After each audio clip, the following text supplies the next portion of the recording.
Na stežaj. Sorina radijska klepetalnica. Tako, spoštovane in spoštovani, zdaj lepa gre za res v oddaji Na stežaj z menoj Aleš Frlic in Tomaž Miklavčič. Fanta, živijo? Živijo. Začeli bomo kar na začetku.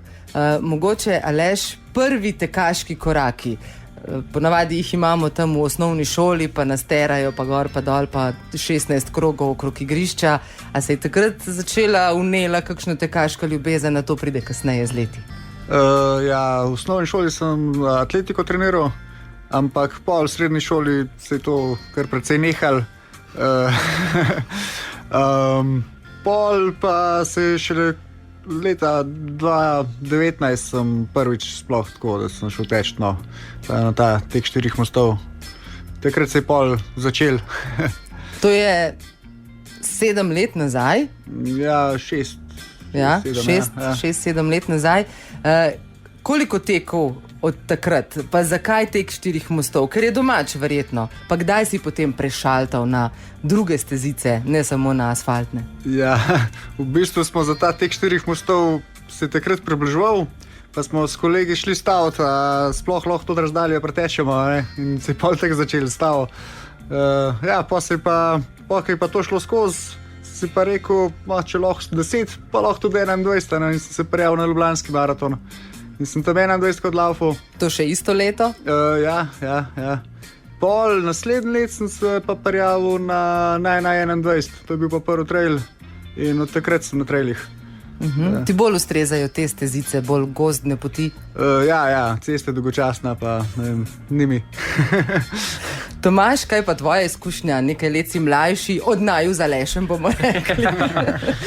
Kako se je pa pri tebi vse skupaj začelo? Vendarle imaš tudi ti za seboj že kar nekaj 100-kilometrskih preizkušenj. Že zmeraj, ko sem bil mulc, oziroma ko sem bil že majhen, sem hotel imeti Nike'ice, res tiste najlepše, tiste puščice, čevlje per športni telovadbi, ampak jih nisem imel, ker celo omaro praktično 2krat na let zamenjal, ko mi je noga res rasla. In se pa spomnim, sem pa že delal prek študentskega servisa kot dijak in sem si zaslužil prvih 100 evrov, tako rečeno, in sem si šel takrat res kupiti Nike'ice. Takrat mi tudi noga nehala rast in ja, takrat sem jih kupil, imel na nočni omarci, res prav gledal sem jih, res zaljubljen v tiste čevlje, ampak teči pa nikoli nisem maral. Takoj, ko mi je pa en nehal govoriti, kaj moram delati, ko sem imel prosto voljo, kaj lahko delam, sem pa potem začel malo teči. Moje tekme niso bile take kot Alešove, lepo počasi, 10-ka, pol maraton. Ne, jaz sem šel pa direkt na 100-kilometrsko izkušnjo. Do zdaj imam najdaljšo razdaljo 140 km, to je bilo v Bosni, v Jahorini. Rabo 30 ur, ker je bil teren res zahteven. Ja, tukaj zdaj stojim na 140 km, Aleša sem zdaj pospremil na 380. Je pa tudi meni v želja seveda to nadaljevati na tradicionalnih 100 mil, kar je to 160 oziroma 170 km. In tudi naprej, vem, da ko bom otekal to, bom želja spet iti naprej na kakšnih 200, 250, tudi na 300. Počasi, ne? Počasi. Bo potem Aleš imel čas, pa bo on pritovoril 6-litrsko penino v studio, tako kot si ti zdaj za njega, a ne? Mi je še dolžan. Aleš, v tem prvem delu pogovora, mogoče primerjava med asfaltom in stezicami je včasih nehvaležna, ampak tam se počutiš bolj domače, si rekel. Pa me zanima takrat, ko si začel s temi stezicami, kako si izbiral tekme? A je šlo za to, kjer je bila družna tista, kjer ste se poznali, a je v bistvu šlo za izziv sam sebi, daljše in daljše razdalje, pa pod vprašanje, koliko jih še teče od tistega prvega preizkusa tek 4 mostov 2019? Od kolegov? Od kolegov noben več ne teče. Je bil enkraten dogodek. Ja, enkraten dogodek. Drugač pa ja, na začetku sem bolj zbiral tako, da sem skozi daljše se izbral. Najprej pač polmaraton, pol sem šel na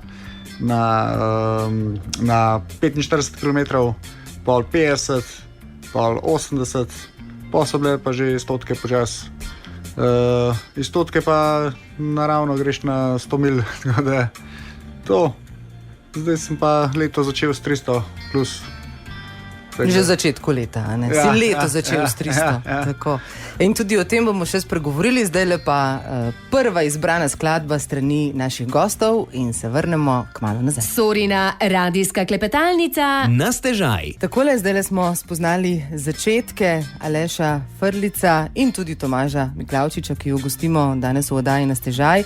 In ko spoznamo začetke, ne moremo mimo največjega izziva in zmage, ki jo je Aleš dosegal pred dnevi v Švici. In zdaj se bomo pogovorili o tej tekmi, ki jo bodo pomnili še mnogi. Pravijo, Aleš, da si postal škofjološki junak v zadnjem tednu. To si bil že prej v tekaškem svetu, pa me zanima. 380 km, 27 tisoč višinskih metrov. Ne? To je 27 km. Tako da si malo plastično predstavljamo, da ne bo samo v teh metrih. Za marsikoga je to nepredstavljivo. Zakaj ta Švica? Zakaj si izbral to Švico? Ja, v bistvu je ta Švica bila rezerva. Prvi plan je bil videti na Tor Držon. Sicer je krajši, ampak je malo večji pomen, ampak nisem se do cajta prijavil, tako da je ta Švica bila rezerva. Pa tudi test za drugi let pol, tako da zaradi tega sem se v glavnem prijavil v Švico. Po teh lokalnih trailih velikokrat skočijo tekači na kakšno pripravljalno, ogledno tekmo. Do Švice ravno skočiti ne moreš, a si vseeno prej mogoče ogledal kak del poti, kakšen video z lanske tekme? Ja, video sem v glavnem gledal, pa od tekačev, ki so to že pretekali, sem pač dobil določene informacije, tako da malo sem poznal, ampak teren je toliko drugačen kot tukaj, da ne moreš vedeti v resnici. Kaj te čaka? Ja. Si se posebej pripravljal recimo na to švicarsko preizkušnjo? Ja, zadnje 2 meseca kar intenzivno sam za to. Veliko višincev, v glavnem gor dol skozi, klele po ulicah. Kje recimo največkrat treniraš? V bistvu največkrat sem na Grintovcu, torej ne v ulice, ampak Grintovc, ja, na Triglavu sem bil neparkrat. Pa tako, ja, pač hribi kle okoli.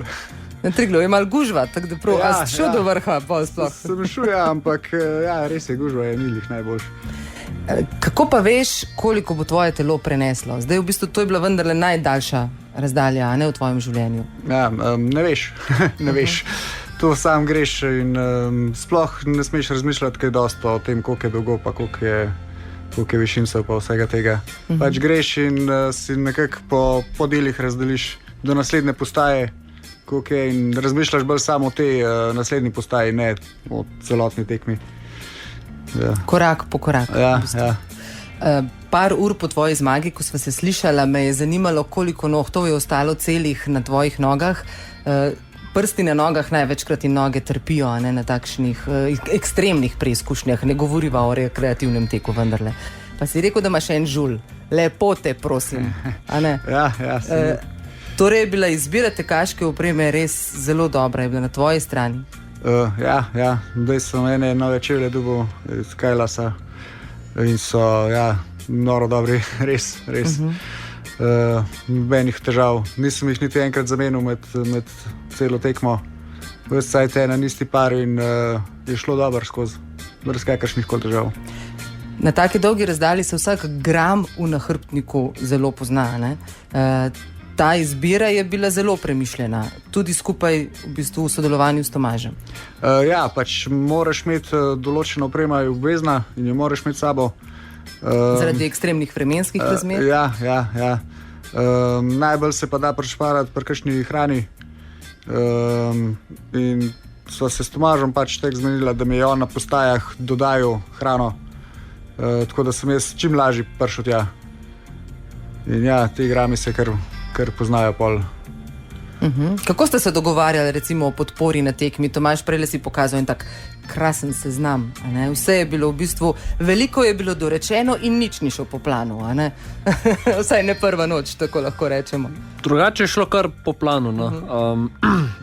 Od organizatorjev smo dobila pravzaprav imena vseh postaj, na katerih si lahko in na katerih ne, in sva si pravzaprav pobarvala oziroma označila na vseh katerih postajih si lahko. In njegova naloga je bila samo ta, da je med dvema postajama, kjer sem lahko bil, je Aleš potem samo določil, koliko časa približno bo rabil od te dveh postaj. In s tem je tudi določil tudi koliko hrane oziroma gelov in izotonikov mu dam. In to so vse v Excel tabelico napisala in ko je prišel na postajo, sem mu jaz samo dal primer 3 gele, nafilal 2 izotonika in tudi dal 3 vrečke z izotonikom, naprimer. Da lahko potem prišel do naslednje postaje. In to Alešu ni v navado, no, to je pravzaprav prišlo z moje strani, ker imam tudi trenerja in mi je pokazal malo bolj ta svet natančnosti oziroma discipline, bi lahko tudi tako rekli. In ja, to sva skupaj z Alešem naredila in se je res odlično držal, časovnic je bil res v dobrih okvirih in potem je tudi moja pomoč z hrano mu tudi bolj prišla prav, ker se je tudi zelo dobro držal časovnic. Da ne govorimo, Aleš ni s sabo nosil 5 litrov, ampak 2 bidončka po koliko? Pol litra? Po pol litra, ja. In na okrepčevalnicah samo potem zamenjal. Ja, pa vmes je bilo pohem potočkov pa tega, tako da se lahko izmanjkal, sam na filu pa šel naprej. Eno vprašanje imam za ta drugi del našega pogovora. Vedno me je zanimalo, kaj človek razmišlja 85 ur, ko je na poti. Ker veliko stvari se lahko človek sam s sabo zmeni v tem času. Resno, Aleš. Od začetka, ja, od postaje do postaje, to so te umestni cilji, ampak o čem tuhtaš? To je verjetno najtežje vprašanje, ki ga lahko zastaviš. Se vprašanje je blazno enostavno, samo odgovor ne vem, če je. Ne vem, če razmišljaš. A kaj si štel korake, kam gledaš? Gledaš naokrog? Gledaš tudi naokrog. Si naredil kakšno razgledno fotko? Ne, telefona nisem nič uporabljal vmes. Okay. Ne, težko, res, to je pa res težko povedati, če mi razmišljaš. Sem, da nisi tuhtal, kam greš pol laufat. Ne. A je prazna glava, Aleš? A je prazna? A razmišljaš sploh, oziroma a se osredotočiš na korake, ki jih delaš, na pot tudi moraš biti skoncentriran? Če pride do kakšne težave, začneš razmišljati o tem, kako bi to težavo rešil. In pa se bolj s tem ukvarjam, no. Da pa kaj ekstra razmišljal pa... Službe nisi imel v glavi. Ne. Mogoče, vsaj z moje strani, takrat res, ko nimaš težav, ko gre vse po planu, je zelo podoben občutek, kot se sedeš v avto in začneš voziti proti morju, imaš musko, z nobenim se ne pogovarjaš, promet je v redu in pravzaprav samo voziš. In nič razmišljaš, samo voziš in je to. Samo da, ja... Moraš malo teči se zraven. Moraš malo teči, ampak ko imaš nekaj kondicije, je v bistvu tek enako kot vožnja. Samo voziš in ne razmišljaš nič. Sem ko vaju tako gledal, te lahkotne besede, pa nekaj kondicije moraš imeti, pa je že v redu. 380 km, jaz sem razmišljala, če moj avto ima dost velik tank za 380 km, pa do kje bi prišli, ampak v redu, pustimo. Aleš, kdaj je bilo najtežje? Drugač, težave so se začele že kar hitro, zato ker so me krči napadali. Že prva noč, ni bila taka, kot si načrtoval? Ja, plan je bil spat šele drugo noč, ampak je prišla utrujena zelo huda že prvo noč. Noge so me začele boleti že prvo noč, kar ni lih v navad. In pa sem razmišljal o tem, kako bo to težko za naprej, glede na to, da je to zgodaj do tega. Si razmišljal, vidiš? Ja? Ki je bila težava. Ja?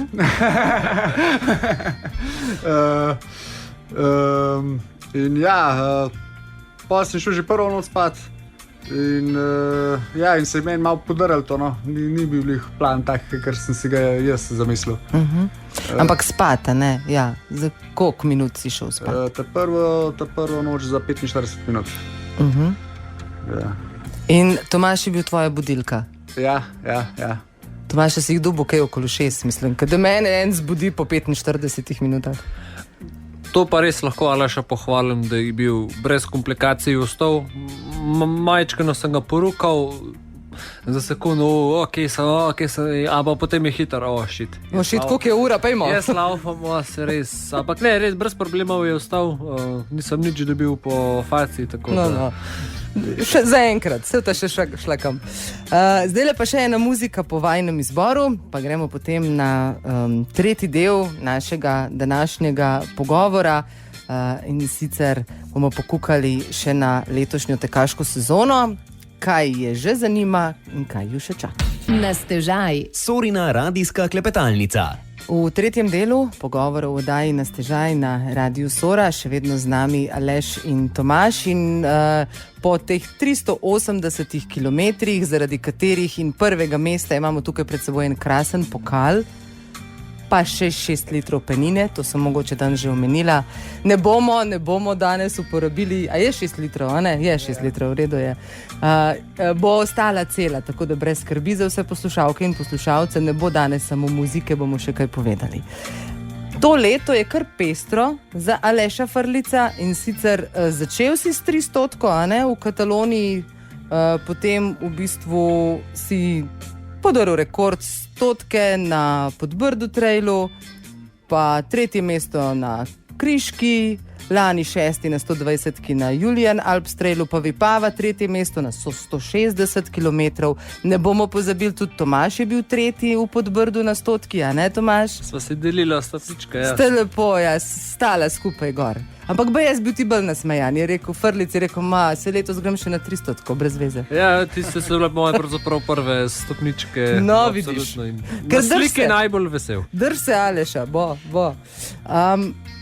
Mogoče od teh tekem, seveda zdaj 380 kilometrski pokal imaš zdaj v rokah tukaj pred nami, katera ti je najbolj prirasla k srcu v letošnjem letu? Moram reči, da je ta zadnja, ne? Ker je bila najtežja. Zakaj? Ker je bila najtežja. Ja. Si največ duše sebe dal v bistvu v te kilometre. Ja, ker veliko težav je bilo, no. Tako da je šlo vse skozi in jaz sem zadovoljen. V tem trenutku govoriva o preizkušnji, ki je v bistvu še v tebi. Koliko časa potrebuje tvoje telo, da se potem po takem res ekstremnem podvigu regenerira?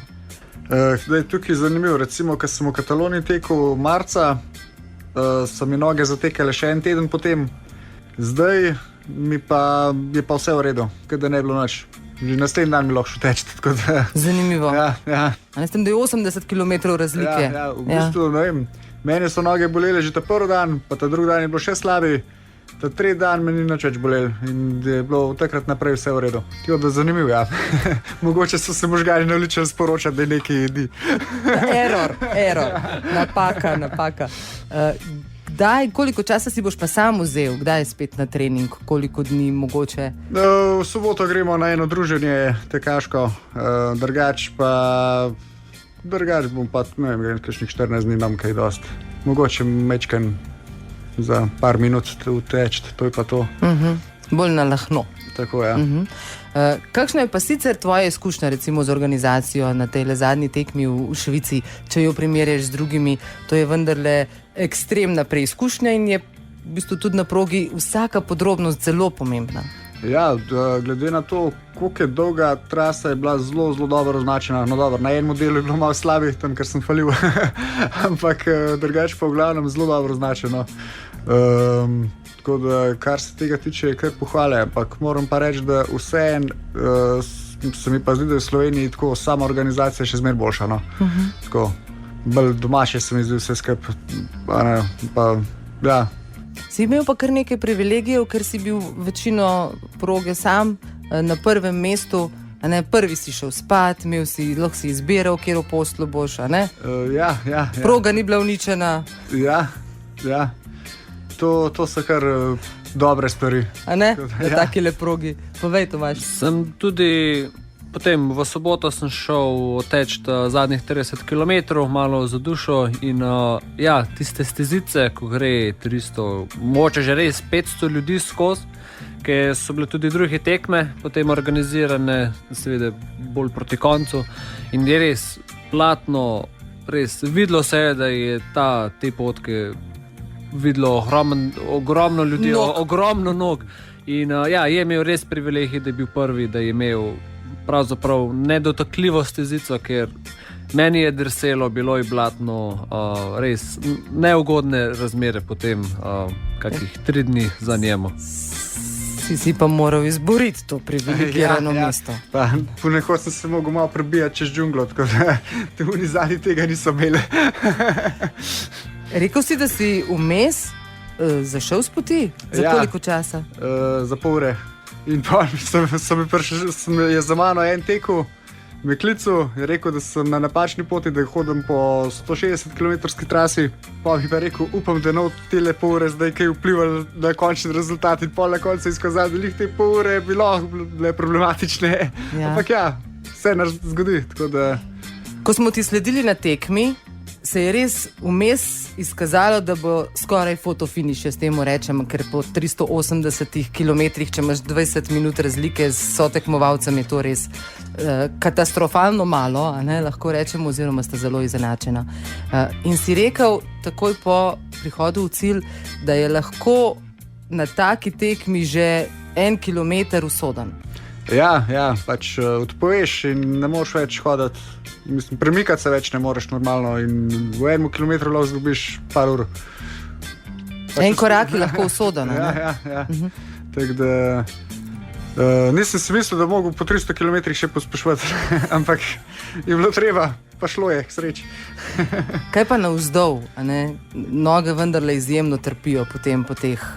Ja, navzdol je precej težje, kot na gor. Ampak potem se je treba pobrati pa tudi navzgor spet iti. Ja. In to 27 km gor pa dol. Ja, ravnin ni bilo prav kaj dost. Potem je Švica znana. Ja. Ampak je pa lepo, da je Švicarjem Slovenc uro navil, bomo rekli. Ja, pa ne samo en. Tako je. Tudi Ivi Hrastovec, s katerim sta v bistvu del proge tekla, malo vaju je spremljal, tudi on je potem odšel pa na 170, ko pa še tam pobral jim. Ja. Ne vem, če v te Slovenci še povabljeni v Švico, veš. Svojim stargal gate. Ja, navil ušesa. Sicer pa ura je tekla pravilno, vse je bilo tako, kot je treba, vse se je poklopilo in slovenska zmaga v cilju.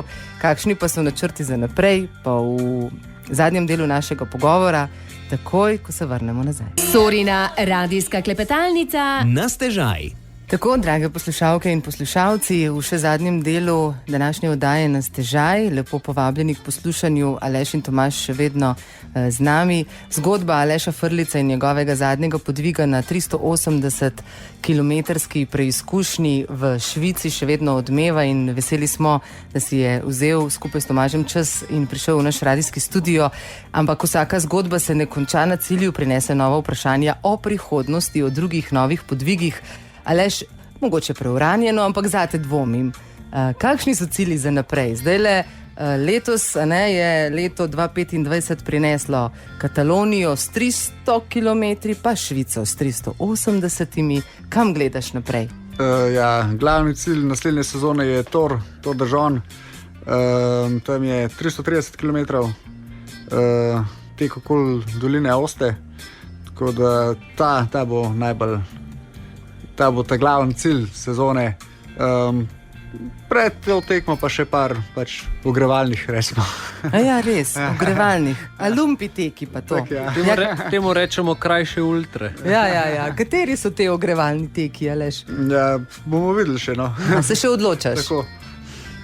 Razmišljaš potem mogoče za naprej, prav v Švici recimo je bila tudi 700-kilometrska preizkušnja. Ja, se zna zgoditi, da bo tudi kdaj to palilo. Zdaj smo to posneli in to je zdaj dokumentirano za naslednjič. Tomaž, te prime, ko gledaš in spremljaš Aleša zdaj v Švici, ko si ga, za teboj so stotke za višje cilje, višje razdalje. Že od zmeraj je cilj tako razdaljo teči, ampak kakor mogoče iz Alešovih ust zvenelo, da je to enostavno, to res ni. Že 30-ka, 50-ka je res zahtevna in moraš telo prevaditi na to. Zdaj, zase lahko rečem, za 100 sem ga že prevadil. Moram pa si vzeti čas za 100 mil in tudi za naprej. Tako da mogoče drugo leto ne. Imam še čas, ampak čez čas gledam tako. Malo. Čez hribčka. Če je še hribček, ja, bom tudi jaz mogoče kdaj bil tam na štartu, pa me bo Aleš pospremil do Se cilja. to zamenjala. Kar se mene tiče, drugače tako, da kar je pod 100 je veliko težje, od tistega, kar je nad 100, zato ker pod 100 je intenzivnost toliko večja, da se telo veliko bolj mučke, pa nad 100 greš lepo počas, pa gre, ne. Pod 100 je pa trpljenje od štarta do cilja, pa to ni lih to, ne vem, za moje noge, ne vem.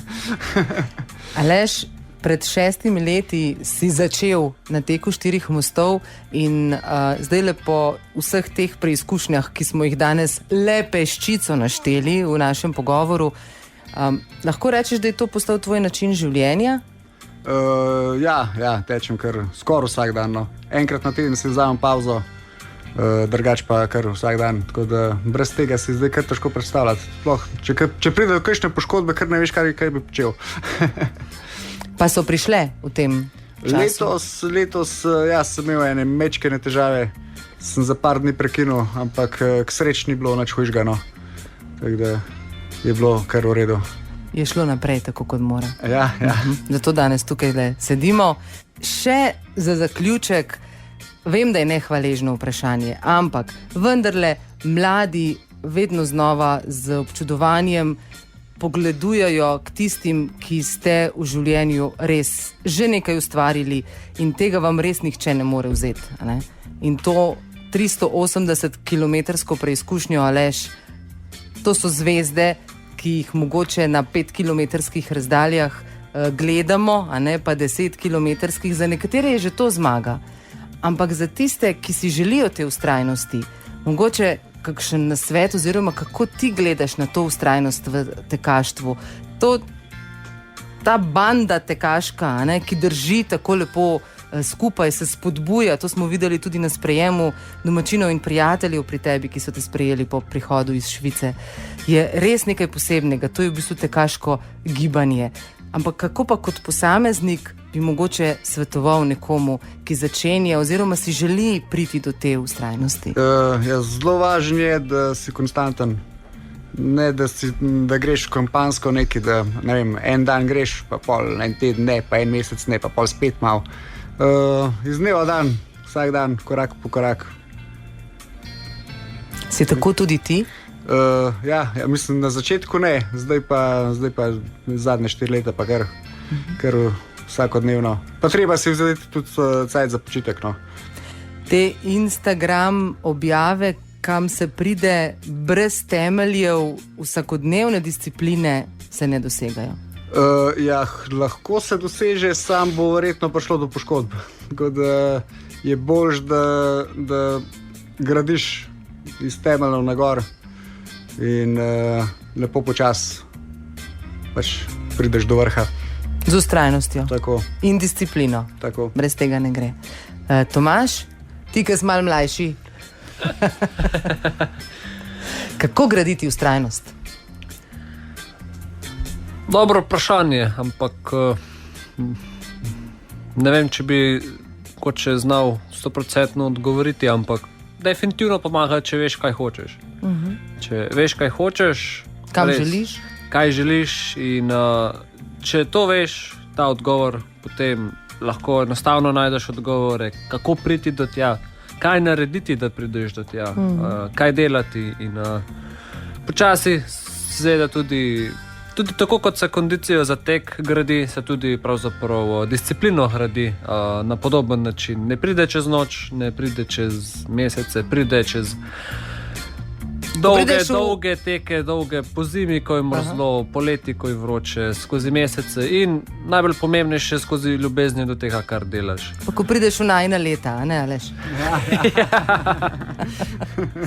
Hvala za vajin obisk v studiu, hvala, ker ste si vzeli čas tako hitro po taki ekstremni preizkušnji.